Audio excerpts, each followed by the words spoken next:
ജോർജിയയിൽ വന്നാലുള്ള അടിപൊളി ഒരു ഡ്രിങ്ക് ആണ് ഇട്ടത്. എങ്ങനെയുണ്ട് സാധനം? അടിപൊളിയല്ല?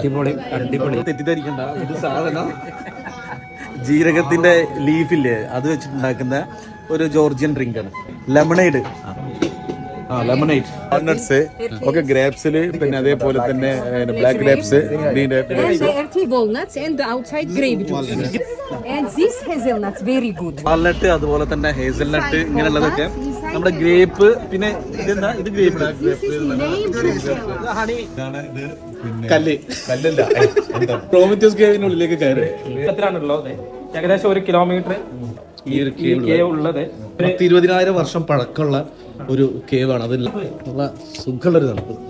ജോർജിയയിലെ കുത്തേസിയിലെ പ്രോമിത്യോസ് കേവ് മസ്റ്റ് ആയിട്ട് വിസിറ്റ് ചെയ്യേണ്ട ഒരു പ്ലേസ് ആണ്. ഇതേ അത്ഭുതപ്പെട്ടാന്നൊക്കെ പറയുന്ന സ്ഥലത്ത് വരുന്നത് ശരിക്കും അത്ഭുതപ്പെട്ടു. ക്രിയേറ്റ് ചെയ്ത് വെച്ച പലതും ഉണ്ടാവും, പക്ഷെ ഇത് അങ്ങനെയല്ലല്ലോ. ഇത് നാച്ചുറൽ ആയിട്ട് ഉള്ളൊരു സംഭവമാണല്ലോ. ശരിക്കും നമ്മൾ ആശ്ചര്യപ്പെടുത്തും ഈ പ്രോമിത്യോസ് കേവ്. ഇപ്പൊ നമ്മൾ നിൽക്കുന്നത് ഹാൾ ഓഫ് ലവ് എന്ന് പറയുന്ന ഇതിൻ്റെ ഉള്ളിൽ കയറി കഴിഞ്ഞാലുള്ള 4ാമത്തെ ഒരു സിംബോളിക്കലി കാണിക്കുന്ന ഒരു പ്ലേസിലാണ്. വളരെ നല്ല എക്സ്പീരിയൻസ് ആണ്. സാധാരണ കേവ് എന്നുള്ള ഉദ്ദേശത്തിലാണ് കയറിയത്, പക്ഷെ ഇതിനകത്തേക്ക് കയറുമ്പോഴാണ് ഇതിന്റെ ആ ഒരു എക്സ്പീരിയൻസ്. പ്രകൃതി നിർമ്മിതം, മനുഷ്യകരങ്ങളുടെ ടച്ച് ഇല്ല അല്ലേ? ഒരിക്കലെങ്കിലും ഇവിടെ വന്നത് വിസിറ്റ് ചെയ്യാണെന്നുണ്ടെങ്കിൽ ഏറ്റവും നല്ലത് തന്നെയാണ്.